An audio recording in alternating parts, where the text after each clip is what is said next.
8ನೇ ತರಗತಿ ಸಮಾಜ ವಿಜ್ಞಾನ ಅಧ್ಯಾಯ 5 ಸಾಮಾಜಿಕ ಮತ್ತು ಧಾರ್ಮಿಕ ಸುಧಾರಣಾ ಚಳುವಳಿಗಳು ಪ್ರಶ್ನೋತ್ತರ. ಮುಖ್ಯ ಪ್ರಶ್ನೆ 1. ಕೆಳಗಿನ ವಾಕ್ಯಗಳಲ್ಲಿ ಖಾಲಿಬಿಟ್ಟ ಸ್ಥಳಗಳನ್ನು ಸೂಕ್ತ ಪದಗಳಿಂದ ತುಂಬಿ. ವಾಕ್ಯ 1. 19ನೇ ಶತಮಾನವನ್ನು ಡ್ಯಾಶ್ ಕಾಲವೆಂದು ಕರೆಯಲಾಗಿದೆ. ಉತ್ತರ ಭಾರತೀಯ ಪುನರುಜ್ಜೀವನ. 19ನೇ ಶತಮಾನವನ್ನು ಭಾರತೀಯ ಪುನರುಜ್ಜೀವನ ಕಾಲವೆಂದು ಕರೆಯಲಾಗಿದೆ. ವಾಕ್ಯ 2. ರಾಮ್ ಮೋಹನ್ ರಾಯರು ಡ್ಯಾಶ್ ಪತ್ರಿಕೆಯನ್ನು ಪ್ರಾರಂಭಿಸಿದರು.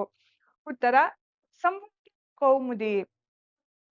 ರಾಮ್ ಮೋಹನ್ ರಾಯರು ಸಂವಾದ ಕೌಮುದಿ ಪತ್ರಿಕೆಯನ್ನು ಪ್ರಾರಂಭಿಸಿದರು. ವಾಕ್ಯ 3. ಪ್ರಾರ್ಥನಾ ಸಮಾಜದ ಸ್ಥಾಪಕರು ಡ್ಯಾಶ್. ಉತ್ತರ ಆತ್ಮಾರಾಮ್ ಪಾಂಡುರಂಗ. ಪ್ರಾರ್ಥನಾ ಸಮಾಜದ ಸ್ಥಾಪಕರು ಡಾಕ್ಟರ್ ಆತ್ಮಾರಾಮ್ ಪಾಂಡುರಂಗ. ವಾಕ್ಯ 4. ಸ್ವಾತಂತ್ರ್ಯ ಪ್ರತಿಯೊಬ್ಬ ಮನುಷ್ಯನ ಪ್ರಥಮ ಅವಶ್ಯಕತೆ ಎಂದು ಪ್ರತಿಪಾದಿಸಿದವರು ಡ್ಯಾಶ್. ಉತ್ತರ ಮಹಾತ್ಮ ಜ್ಯೋತಿಬಾ ಫುಲೆ. ಸ್ವಾತಂತ್ರ್ಯ ಪ್ರತಿಯೊಬ್ಬ ಮನುಷ್ಯನ ಪ್ರಥಮ ಅವಶ್ಯಕತೆ ಎಂದು ಪ್ರತಿಪಾದಿಸಿದವರು ಮಹಾತ್ಮ ಜ್ಯೋತಿಬಾ ಫುಲೆ. ವಾಕ್ಯ 5. ಸ್ವಾಮಿ ವಿವೇಕಾನಂದರ ಗುರುಗಳಾಗಿದ್ದವರು ಡ್ಯಾಶ್. ಉತ್ತರ ರಾಮಕೃಷ್ಣ ಪರಮಹಂಸರು. ಸ್ವಾಮಿ ವಿವೇಕಾನಂದರ ಗುರುಗಳಾಗಿದ್ದವರು ರಾಮಕೃಷ್ಣ ಪರಮಹಂಸರು. ವಾಕ್ಯ 6. ಯುವ ಬಂಗಾಳಿ ಚಳುವಳಿಯನ್ನು ಪ್ರಾರಂಭಿಸಿದವರು ಡ್ಯಾಶ್. ಉತ್ತರ ಹೆನ್ರಿ ವಿವಿಯನ್ ಡಿರೇಜಿಯೋ. ಯುವ ಬಂಗಾಳಿ ಚಳುವಳಿಯನ್ನು ಪ್ರಾರಂಭಿಸಿದವರು ಹೆನ್ರಿ ವಿವಿಯನ್ ಡಿರೇಜಿಯೋ. ಮುಖ್ಯ ಪ್ರಶ್ನೆ 2. ಕೆಳಗಿನ ಪ್ರಶ್ನೆಗಳಿಗೆ ಗುಂಪುಗಳಲ್ಲಿ ಚರ್ಚಿಸಿ ಉತ್ತರಿಸಿ. ಪ್ರಶ್ನೆ 7. ಬ್ರಹ್ಮ ಸಮಾಜದ ಬೋಧನೆಗಳ್ಯಾವುವು? ಉತ್ತರ ಬ್ರಹ್ಮ ಸಮಾಜವು ವಿಗ್ರಹಾರಾಧನೆ ಮತ್ತು ಬಹುದೇವತಾರಾಧನೆಯನ್ನು ವಿರೋಧಿಸಿ ಏಕದೇವತಾರಾಧನೆಯನ್ನು ಪ್ರೋತ್ಸಾಹಿಸಿತು. ಯಜ್ಞ ಯಾಗಾದಿಗಳು ಅರ್ಥಹೀನ ಆಚಾರ ವಿಚಾರಗಳು ಮತ್ತು ಮೂಢನಂಬಿಕೆಗಳನ್ನು ಖಂಡಿಸಿತು. ಸ್ತ್ರೀ ಶೋಷಣೆ, ಸತಿ ಪದ್ಧತಿ ಮತ್ತು ಬಾಲ್ಯ ವಿವಾಹಗಳ ವಿರುದ್ಧ ಹೋರಾಟ ನಡೆಸಿತು. ಭಾರತೀಯರಿಗೆ ಇಂಗ್ಲಿಷ್ ಶಿಕ್ಷಣ ಮತ್ತು ಆಧುನಿಕ ವಿಜ್ಞಾನದ ಕಲಿಕೆ ಅತ್ಯಗತ್ಯ ಎಂದು ಪ್ರತಿಪಾದಿಸಿತು. ಪ್ರಶ್ನೆ 8. ದಯಾನಂದ ಸರಸ್ವತಿಯವರ ವೇದಗಳಿಗೆ ಹಿಂತಿರುಗಿ ಎನ್ನುವ ಘೋಷಣೆಯನ್ನು ವಿಶ್ಲೇಷಿಸಿ. ಉತ್ತರ ಸ್ವಾಮಿ ದಯಾನಂದ ಸರಸ್ವತಿಯವರು ವೇದಗಳೇ ಸತ್ಯ ಮತ್ತು ಜ್ಞಾನದ ಮೂಲವೆಂದು ನಂಬಿದ್ದರು. ನಂತರದ ದಿನಗಳಲ್ಲಿ ಹಿಂದೂ ಧರ್ಮದಲ್ಲಿ ಸೇರಿಕೊಂಡ ಜಾತಿ ಪದ್ಧತಿ, ಮೂಢನಂಬಿಕೆಗಳು ಮತ್ತು ಜಡತೆಯನ್ನು ತೊಡೆದು ಹಾಕಲು ಮೂಲ ತತ್ವಗಳಿಗೆ ಮರಳುವುದು ಅಗತ್ಯವಾಗಿತ್ತು. ವೇದಗಳಿಗೆ ಹಿಂತಿರುಗಿ ಎಂದರೆ ವೇದಗಳ ಕಾಲದಲ್ಲಿದ್ದ ಲಿಂಗ ಮತ್ತು ಜಾತಿ ಸಮಾನತೆಯ ತತ್ವಗಳನ್ನು ಪುನಃ ಸ್ಥಾಪಿಸುವುದಾಗಿತ್ತು. ಇದೇ ಉದ್ದೇಶಕ್ಕಾಗಿ ಮತಾಂತರಗೊಂಡವರನ್ನು ಮರಳಿ ಹಿಂದೂ ಧರ್ಮಕ್ಕೆ ಕರೆತರಲು ಶುದ್ಧಿ ಚಳುವಳಿಯನ್ನು ಪ್ರಾರಂಭಿಸಿದರು. ಪ್ರಶ್ನೆ 9. ಸತ್ಯಶೋಧಕ ಸಮಾಜವು ಪ್ರತಿಪಾದಿಸಿದ ಸುಧಾರಣೆಗಳನ್ನು ವಿವರಿಸಿ. ಉತ್ತರ ವೈಯಕ್ತಿಕ ಸ್ವಾತಂತ್ರ್ಯ ಮತ್ತು ಸಾಮಾಜಿಕ ನ್ಯಾಯಕ್ಕಾಗಿ ಹೋರಾಡಿತು. ಶೂದ್ರರು ಅನುಭವಿಸುತ್ತಿದ್ದ ಗುಲಾಮಗಿರಿ, ಅಸ್ಪೃಶ್ಯತೆ ಮತ್ತು ಸ್ತ್ರೀ ಪುರುಷರ ಅಸಮಾನತೆಯನ್ನು ತೀವ್ರವಾಗಿ ಖಂಡಿಸಿತು. ಜ್ಯೋತಿಬಾ ಫುಲೆ ಮತ್ತು ಅವರ ಪತ್ನಿ ಸಾವಿತ್ರಿಬಾಯಿ ಫುಲೆಯವರು ಹೆಣ್ಣು ಮಕ್ಕಳಿಗಾಗಿ ಶಾಲೆಗಳನ್ನು ಹಾಗೂ ವಸತಿ ನಿಲಯಗಳನ್ನು ಪ್ರಾರಂಭಿಸಿದರು. ಸಮಾಜದ ಕೆಳವರ್ಗದವರ ಏಳಿಗೆಗಾಗಿ ಉಚಿತ ಮತ್ತು ಕಡ್ಡಾಯ ಶಿಕ್ಷಣ ಜಾರಿಗೆ ಬರಬೇಕೆಂದು ಒತ್ತಾಯಿಸಿದರು. ಪ್ರಶ್ನೆ 10. ಅಲಿಘರ್ ಚಳುವಳಿಯ ಉದ್ದೇಶಗಳನ್ನು ವಿಶ್ಲೇಷಿಸಿ. ಉತ್ತರ ಮುಸ್ಲಿಂ ಸಮುದಾಯಕ್ಕೆ ಪಾಶ್ಚಿಮಾತ್ಯ ಮತ್ತು ವೈಜ್ಞಾನಿಕ ಶಿಕ್ಷಣವನ್ನು ನೀಡುವುದು. ಈ ಉದ್ದೇಶಕ್ಕಾಗಿ ಸರ್ ಸೈಯದ್ ಅಹಮದ್ ಖಾನ್ ರವರು ಅಲಿಘರ್ನಲ್ಲಿ ಆಂಗ್ಲೋ ಓರಿಯೆಂಟಲ್ ಕಾಲೇಜು ಸ್ಥಾಪಿಸಿದರು. ಮುಸ್ಲಿಂ ಸಮುದಾಯದಲ್ಲಿದ್ದ ಬಹುಪತ್ನಿತ್ವ ಮತ್ತು ವಿಧವಾ ವಿವಾಹ ವಿರೋಧಿ ಆಚಾರಗಳನ್ನು ಖಂಡಿಸುವುದು. ಧಾರ್ಮಿಕ ನಂಬಿಕೆಗಳೊಂದಿಗೆ ಆಧುನಿಕ ವಿಚಾರಗಳನ್ನು ಸಮ್ಮಿಲನಗೊಳಿಸಿ ಸಮುದಾಯದ ನವೀಕರಣ ಮಾಡುವುದು. ಪ್ರಶ್ನೆ 11. ರಾಮಕೃಷ್ಣ ಮಿಷನ್ನ ದೃಷ್ಟಿಕೋನವನ್ನು ವಿವರಿಸಿ. ಉತ್ತರ ಎಲ್ಲ ಧರ್ಮಗಳ ಮೂಲ ಉದ್ದೇಶ ಒಂದೇ ಎಂಬ ಸರ್ವಧರ್ಮ ಸಮನ್ವಯ ತತ್ವವನ್ನು ಪ್ರತಿಪಾದಿಸಿತು. ಮೋಕ್ಷ ಪ್ರಾಪ್ತಿಗೆ ಕೇವಲ ಯೋಗ ಪ್ರಾರ್ಥನೆಗಳಷ್ಟೇ ಸಾಲದು, ಸಮಾಜ ಸೇವೆಯೇ ಪ್ರಮುಖ ಮಾರ್ಗವೆಂದು ಸಾರಿತು. ಭಾರತೀಯ ಆಧ್ಯಾತ್ಮಿಕತೆ ಮತ್ತು ಪಾಶ್ಚಿಮಾತ್ಯ ವೈಜ್ಞಾನಿಕ ವಿಚಾರಗಳ ಮಿಲನವನ್ನು ಎತ್ತಿ ಹಿಡಿಯಿತು.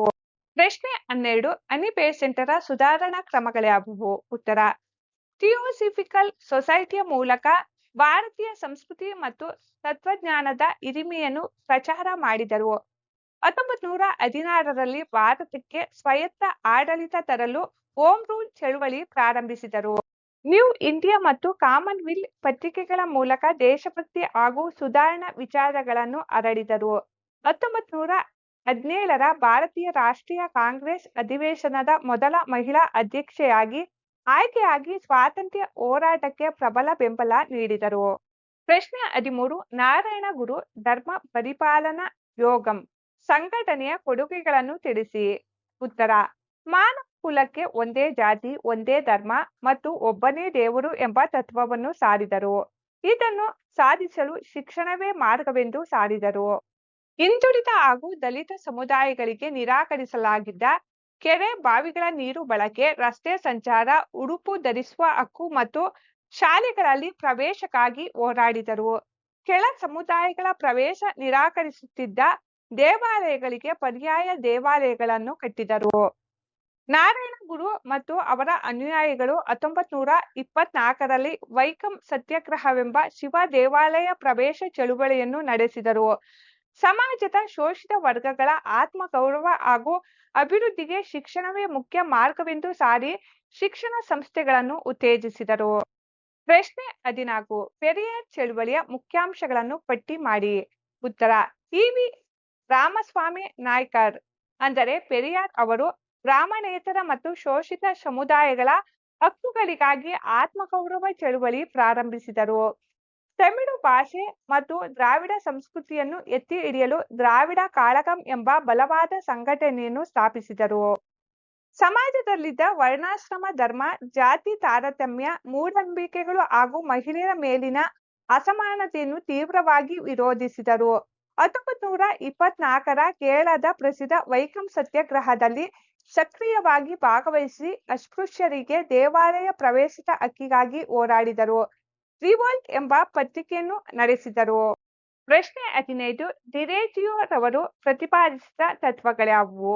ಉತ್ತರ ಮೂಢನಂಬಿಕೆಗಳಿಂದ ತುಂಬಿದ ಸಮಾಜಕ್ಕೆ ಪ್ರತಿಯೊಂದನ್ನು ವೈಜ್ಞಾನಿಕವಾಗಿ ನೋಡುವುದೇ ಪರಿಹಾರವೆಂದು ಪ್ರತಿಪಾದಿಸಿದರು. 1828ರಲ್ಲಿ ಅಕಾಡೆಮಿಕ್ ಅಸೋಸಿಯೇಷನ್ ಎಂಬ ಚರ್ಚಾ ವೇದಿಕೆಯನ್ನು ಸ್ಥಾಪಿಸಿ ಪ್ರಕೃತಿ, ಮಾನವೀಯತೆ, ಸತ್ಯ ಮತ್ತು ದೇವರ ಕುರಿತು ಮುಕ್ತ ಸಂವಾದವನ್ನು ನಡೆಸಿದರು. ಮಹಿಳಾ ಹಕ್ಕುಗಳ ಪರವಾಗಿ ವಾದಿಸಿದರು ಮತ್ತು ಜಾತಿ ಪ್ರೇರಿತ ಶೋಷಣೆಯನ್ನು ಖಂಡಿಸಿದರು. ಪ್ರಶ್ನೆ 16 ಸ್ವಾಮಿ ವಿವೇಕಾನಂದರು ಸಮಾಜಕ್ಕೆ ನೀಡಿದ ಕೊಡುಗೆಗಳ್ಯಾವುವು. ಉತ್ತರ ಸ್ವಾಮಿ ವಿವೇಕಾನಂದರು ರಾಮಕೃಷ್ಣ ಮಿಷನ್ ಅನ್ನು ಸ್ಥಾಪಿಸಿದರು. ರಾಮಕೃಷ್ಣಾಶ್ರಮವು ಶಿಕ್ಷಣ ಮತ್ತು ಸಮಾಜ ಸೇವೆಯ ಮೂಲಕ ಸಂಸ್ಕೃತಿಯ ಬೆಳವಣಿಗೆಯನ್ನು ಮುಂದುವರಿಸುತ್ತಿದೆ. ಮೋಕ್ಷ ಪ್ರಾಪ್ತಿಗಾಗಿ ಕೇವಲ ಪ್ರಾರ್ಥನೆ ಮತ್ತು ಯೋಗ ಸಾಧನೆಯಷ್ಟೇ ಸಾಲದು, ಸಮಾಜ ಸೇವೆಯು ಅತ್ಯಂತ ಮುಖ್ಯವಾದುದೆಂದು ಸಾರಿದರು.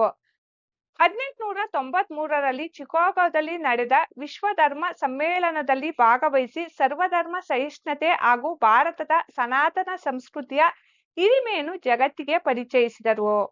ಬಡತನ, ಅನಕ್ಷರತೆ, ಅಜ್ಞಾನ ಮತ್ತು ಜಾತಿ ಶೋಷಣೆಗಳಿಂದ ತುಂಬಿದ್ದ ಭಾರತೀಯ ಸಮಾಜಕ್ಕೆ ಹೊಸ ಚೈತನ್ಯ ತುಂಬಲು ಶ್ರಮಿಸಿದರು ಹಾಗೂ ಯುವಕರಿಗೆ ಪ್ರೇರಕ ಶಕ್ತಿಯಾಗಿದ್ದರು.